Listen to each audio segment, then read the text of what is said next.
तो आप सोचते हो कि जीपीयू और सीपीयू में ऐसा क्या डिफरेंस होता है कि हमें जीपीयू लेने की ज़रूरत पड़ती है? और क्या हम 2 जीपीयू लेके सीपीयू को रिमूव ही ना कर दें, ऐसा कुछ नहीं कर सकते?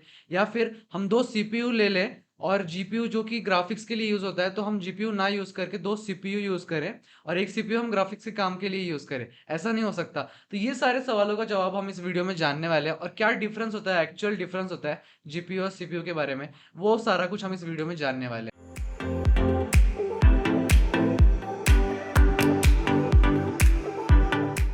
जो हमारा जीपीयू और सीपीयू होता है, उसको एक जनरली एक बाइक के एग्जांपल से समझने की कोशिश करते हैं। तो जो हमारा सीपीयू है, समझो कि एक जनरल पर्पस बाइक है, जैसे कि कोई हमारा स्प्लेंडर ले लो, तो स्प्लेंडर क्या हो सकता है, उसको हम किसी भी काम के लिए यूज़ कर सकते हैं। इवेंचुअली अगर हमें दूर जाना है, तो इवेंचुअली हम वहाँ पे उस जगह पे पहुँच जाएँगे, बट थोड़ा टाइम लगेगा।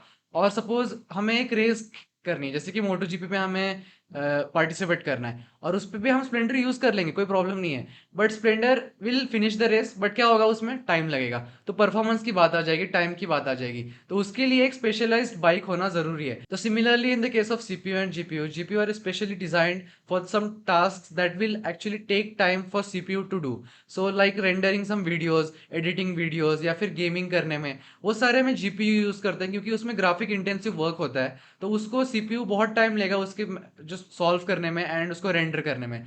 एंड फॉर जीपीयू वो उसी के लिए बना है, डिजाइनिंग उसी के लिए हुआ है। जीपीयू से कोई सीपीयू पे लोड भी नहीं आएगा और सारा कुछ जो भी ग्राफिक्स का काम है या फिर इवन एआई में भी यूज करते हैं, एआई ट्रेन करने में, मॉडल ट्रेन करने में, एलएलएम जो मॉडल्स होते हैं उनको ट्रेन करने में, तो उसमें भी हमारे जीपीयूज यूज होते हैं। तो इसको और क्लियरली समझने के लिए आप ये वीडियो देखो। यहाँ पे एनवीडिया ने ये वीडियो का एक्सपेरिमेंट किया था और इस वीडियो में आप देख सकते हो। One after the other. In 3, 2, 1. Let me speed it up.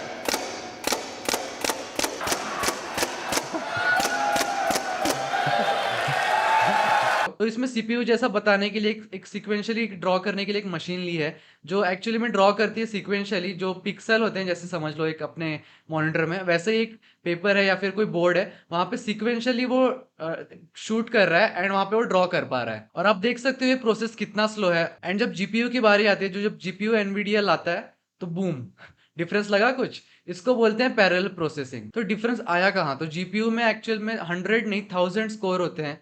Comparison के लिए हम देखेंगे तो हमारा जो मेरे पर्सनल लैपटॉप में यहाँ पे i7 11800H ये वाला सीपीयू है and it has 8 course. Course मतलब क्या होता है आप पूछोगे, तो समझो कोर्स मतलब स्मॉल ब्रेन्स होते हैं जो एग्जीक्यूट करते हैं एक इंस्ट्रक्शन एट मतलब एक टाइम पे। तो क्योंकि हमारा जो यहाँ पे i7 हमारा सीपीयू है, उसमें सिर्फ 8 ही कोर हैं, तो आप देख सकते हो कितने कम कोर है। तो आपको भले उस टाइम पे लगता होगा कि हमारा सीपीयू कितना फास्ट है, या फिर आप देखोगे तो ऐसा लगेगा कि एक टाइम पे बहुत सारे हम एप्लीकेशन यूज करते हैं। इवन सीपीयू, अगर जीपीयू ना हो किसी लैपटॉप में, तो सीपीयू भी एक टाइम पे बहुत सारे आप एप्लीकेशन मल्टीटास्किंग कर सकते हो। बट वो एट द बैक हैंड वो क्या हो रहा है, वो एक के बाद एक शेड्यूल कर रहा है सीक्वेंस में टास्क। ऐसा नहीं कि वो पैरेलल कर रहा है, क्योंकि उसके पास 8 कोर्स है, तो 8 इंस्ट्रक्शन पैरेलल कर रहा है, बट वो बहुत कम है। तो हमारा कंपैरिजन के लिए हम देख रहे थे कि हमारा जो i7 सीपीयू है उसमें 8 कोर्स है, और जो हमारा यहाँ पे ग्राफिक्स कार्ड है वो क्या है, एनवीडिया GeForce RTX 3050 Ti। तो वो ग्राफिक्स कार्ड है जो हमारा जीपीयू है, एंड इट हैज 2560 लाइक 2560 कूड़ा कोर्स। तो CUDA कोर्स कूड़ा कोर्स बोलते हैं। इसके बारे में एक अलग वीडियो बना दूंगा, ये बहुत इंटरेस्टिंग है, आप इसका वीडियो जरूर देखना मैं जो बनाऊंगा। तो आप देख सकते हो जो जीपीयू है उसमें डिफाइंड पर्पस है उसका, कि उस पर्पस उस ग्राफिक्स रेंडरिंग के लिए या फिर बाकी जो टास्क है एआई के जो भी मॉडल ट्रेन करने के लिए, वो डिफाइंड पर्पस है उसका। इसीलिए बहुत सारे कोर्स की जरूरत पड़ती है ताकि वो पैरेलल सारा प्रोसेस कर सके बिना ज्यादा टाइम लिए। तो अब हमारे क्वेश्चंस पे आते हैं। तो हमारा पहला क्वेश्चन क्या था कि हम क्यों ना 2 सीपीयू यूज कर ले, एक सीपीयू को ग्राफिक काम के लिए बना दें। तो ऐसा नहीं होगा यार, क्योंकि जो सीपीयू है वो जनरल पर्पस के लिए बनता है, और जैसे कि हमने देखा कि सीपीयू में बहुत कम कोर्स होते हैं। तो अगर आप उसके कोर्स भी इंक्रीज करना चाहोगे तो कितना कर लोगे, उसका प्राइस भी एक्चुअल में बढ़ जाएगा। तो इवन आप उसको थाउजेंड्स में लेके चले जाओगे उसके कोर्स को, तो एक्चुअल में एक जीपीयू ही बन गया ना। तो उसको जीपीयू बोलते हैं क्योंकि बहुत सारे उसमें कोर्स होते हैं, स्पेसिफिकली एक जो काम है उसका ग्राफिक्स का काम है या फिर एआई मॉडल ट्रेन करने का काम है, तो उस काम के लिए ही होता है। तो ये सवाल हो गया आपका। हमारा नेक्स्ट क्वेश्चन क्या था कि हम दो जीपीयू क्यों नहीं यूज कर सकते, हम सीपीयू क्यों ना ही यूज करें।